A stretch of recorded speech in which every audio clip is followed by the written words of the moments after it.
필수적으로 먹여야 하는 작물이지만 전량 수입해야 했던 알팔파의 국내 재배가 성공했습니다. 축산농가 사료비 절감 효과가 기대되고 있습니다. 최근 한 달 동안 경남에서는 의대 증원과 총선 결과가 높은 관심을 끌었습니다. 빅데이터를 통해 경남 지역 이슈를 살펴봅니다. 어린이날을 앞두고 경남에서 가볼 만한 곳을 소개해드립니다. 공룡박물관에서는 풍성한 체험 행사가 열려 공룡의 세계로 안내합니다.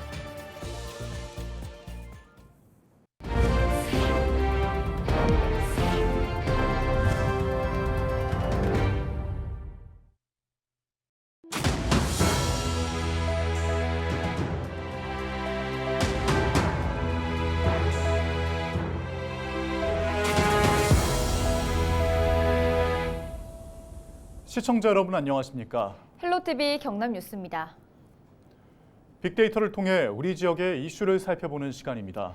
최근 한 달 동안 가장 많은 관심을 받은 지역 이슈는 무엇이었을까요? 권정숙 기자의 보도입니다. 2025학년도 전국 의과대학 모집 인원의 이목이 쏠리면서 가장 많이 검색된 키워드는 단연 의료였습니다. 연관 검색어는 의사, 의과, 대학, 국립대, 입학, 전형처럼 좀 더 세부적으로 이어집니다.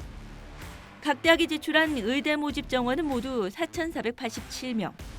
2024학년도에 비해 1,469명이 늘었고 의학전문대학원으로 승인이 필요 없는 치과대 증원분을 반영하면 최종 의대 증원 규모는 1,509명이 됩니다. 2026년에는 정부 발표대로 2,000명이 증원될 전망입니다. 경상국립대는 일단 2025학년도에는 증원분을 절반으로 줄여 입학정원 200명 중 138명을 선발합니다. 의대 증원 계획에 현 고3 수험생의 재수 결심도 늘 수 있다는 분석도 나오는 가운데 모집 인원을 포함한 내년도 대입 전형 시행 계획은 이달 말 확정됩니다. 22대 총선 영향이 내내 이어지면서 두 번째 키워드는 선거가 차지했습니다. 검색어도 총선, 후보, 투표, 민심, 당선, 백년대계로 연계됩니다. 16개 선거구에서 치열한 선거전이 펼쳐진 경남.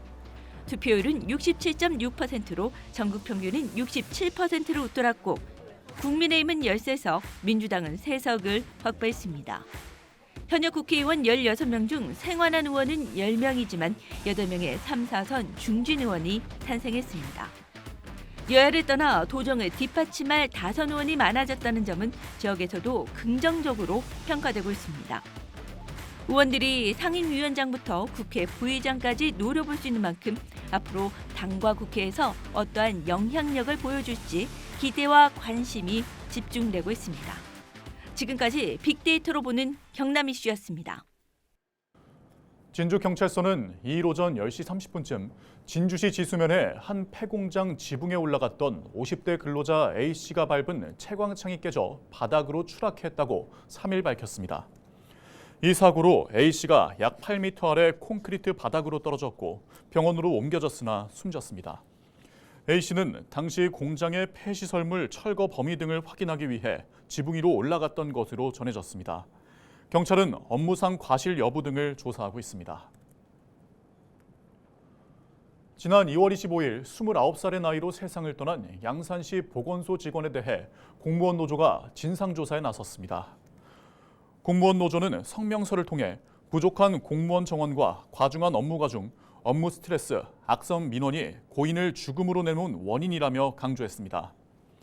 이어 고인의 죽음이 헛되지 않도록 전반적인 원인을 밝혀내 이런 일이 재발하지 않도록 하겠다고 밝혔습니다. 공노조는 최근 경남본부에 진상조사위원회를 구성했으며 조사 결과는 이르면 다음 달 초에는 나올 것으로 전망했습니다. 김해시의회 인사청문특별위원회가 김재원 김해연구원장 임용 후보자의 인사청문회 경과보고서를 채택했습니다. 인사청문특위는 김 후보의 직무수행 능력과 자질, 도덕성 등을 검증한 결과 김해 연구원장으로서 적합하다고 판단했습니다. 김 후보의 인사청문회는 지난달 30일 열렸으며 채택된 인사청문회 경과보고서는 시의회 의장에게 제출된 후 김해 시장에게 송부될 예정입니다.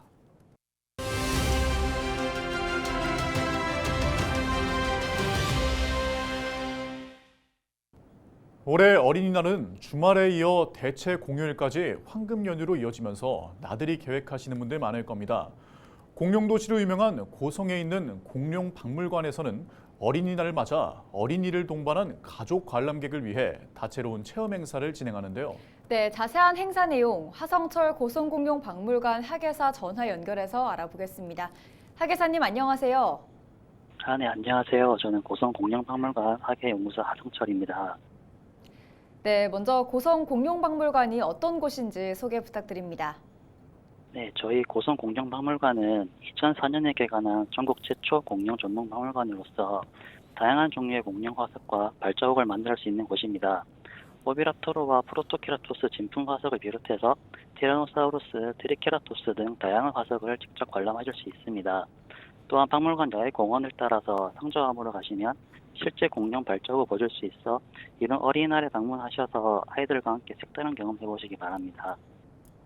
네, 이번 어린이날을 맞아서 고성공룡박물관에서는 가족 단위 관람객들을 위한 다채로운 체험 행사를 마련했다고요.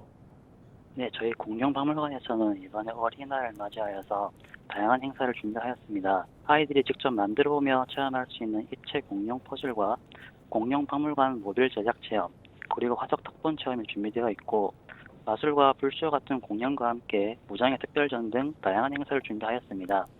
이번 어린이날 연휴에 저희 박물관에 함께 오셔서 아이들과 함께 즐거운 추억 만들어가셨으면 좋겠습니다. 네, 공룡박물관과 함께 또 주변에 가볼 만한 곳이 있다면 소개해 주시죠. 저희 고성박물관과 함께 고성의 관광명소인 상정암 국립공원도 같이 둘러보시면 좋습니다. 천연기념물 고성 등병리 공룡과 새 발자국 화석 산지가 위치한 곳으로 국내 최초로 공룡 발자국 화석이 발견된 곳입니다. 수천 개에 이르는 공룡 발자국을 실제로 만날 수 있고 포토존 명소인 상정암과 아름다운 기암 절벽이 펼쳐져 있어 경관이 매우 수려한 곳입니다. 이번 어린이날 연휴에 박물관에 함께 방문하시어 좋은 추억 남겨가셨으면 좋겠습니다. 네, 오늘 말씀 잘 들었습니다. 하성철 학예사와 이야기 나눴습니다.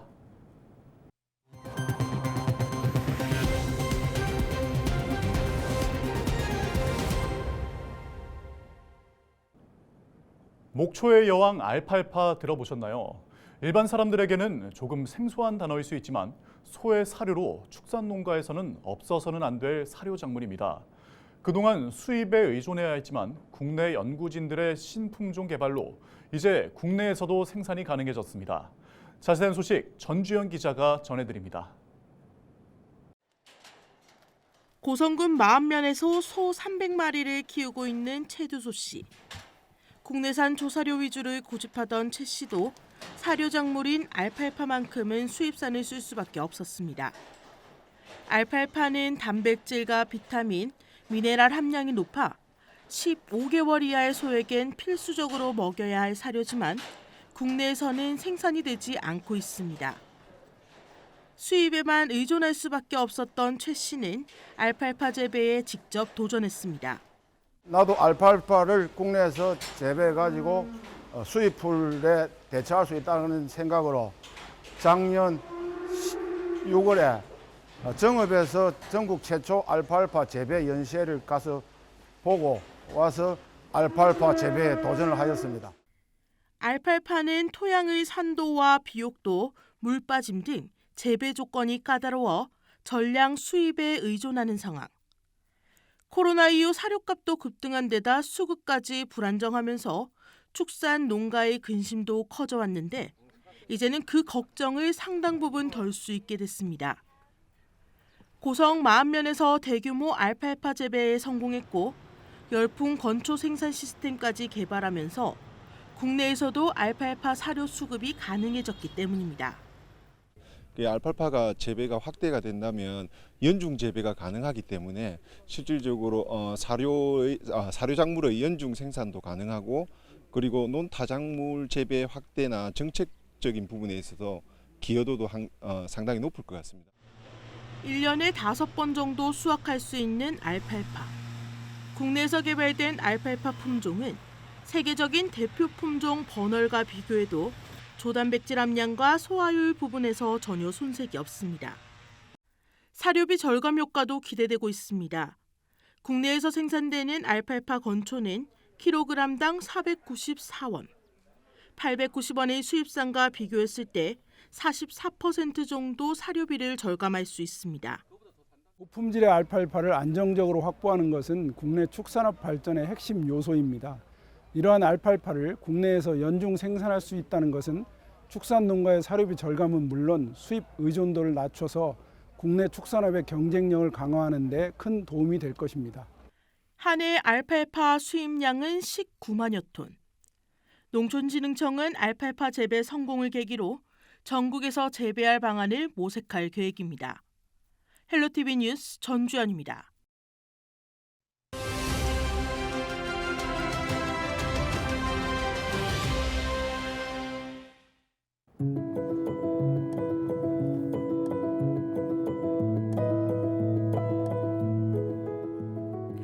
여러분 평소 우울감 느끼시나요? 코로나19를 겪으면서 우울감 경험률이 지속적으로 증가한 것으로 나타났습니다. 질병관리청이 최근 발표한 자료를 보면 최근 1년 동안 2주 이상 일상생활에 지장이 있을 정도의 슬픔이나 절망감 등 우울감을 경험한 성인이 2023년 7.3%로 나타났습니다. 이는 코로나 전인 2018년 5%에 비해 1.46배나 증가한 건데요. 그럼 어떻게 하면 우울감을 낮출 수 있을까요? 평소 걷기 운동을 규칙적으로 하는 사람의 우울감 경험률은 그렇지 않은 사람보다 2%포인트 낮은 것으로 조사됐습니다. 걷기와 같은 운동이 우울감을 해소하는 데 도움이 된다는 뜻이겠죠. 운동을 하면 세로토닌이 분비되면서 긍정적인 사고가 생기고 안정감, 행복감이 느껴진다는 게 전문가들의 설명입니다. 햇볕 쬐기도 중요합니다. 햇볕을 쬐면 역시 세로토닌 양이 증가하고 멜라토닌도 증가해서 불면증 해소에도 도움이 됩니다. 그리고 사람들과의 교류를 통해서 외로움에서 탈피하는 것이 우울증을 예방하는 길일 것입니다. 데일리 브리핑이었습니다. 국가보훈부 경남 동부보훈지청이 3일 마산 실내체육관에서 2024년 민주문화제 민주야 같이 놀자 행사를 개최했습니다. 이날 행사는 민주의 빛 마산을 주제로 초대 가수 공연과 댄스 퍼포먼스, 뮤지컬 등이 진행됐습니다. 특히 3.15 의거에 참여한 7개교 재학생과 선배들이 우리의 다짐이라는 퍼포먼스를 통해 과거의 민주시민에서 MZ세대로의 계승을 다짐했습니다. 경남 동부보훈지청은 호국과 독립 테마의 문화체험 행사를 지속해서 개최할 예정입니다. 3.15 의거의 가치와 의미를 되새겨 보기 위해서 마련한 자리입니다. 아무쪼록 오늘 미래 세대들이 그 3.15 의거의 숭고한 정신을 올바로 이해하고 민주시민으로서의 자질을 소양할 수 있도록 기대해 봅니다. 영화의 전당에서 야외 상영회가 개최됩니다. 영화의 전당은 오는 7일부터 8월 13일까지 영화의 전당 야외극장에서 무료 상영 프로그램을 운영한다고 밝혔습니다. 야외 상영은 매주 지정된 화요일 오후 8시에 진행됩니다. 오는 7일 첫 번째 상영작은 고 류이치 사카모토의 마지막 연주를 담은 콘서트 필름으로 20곡의 아름다운 선율을 스크린을 통해 감상할 수 있습니다. 상영 일정 등 자세한 내용은 영화의 전당 누리집에서 확인할 수 있습니다. 에어부산이 필리핀 보홀 정기 노선 운항을 시작했습니다. 부산에서 필리핀 보홀 항공편은 매주 수, 목, 토, 일요일 주 4회 운항합니다.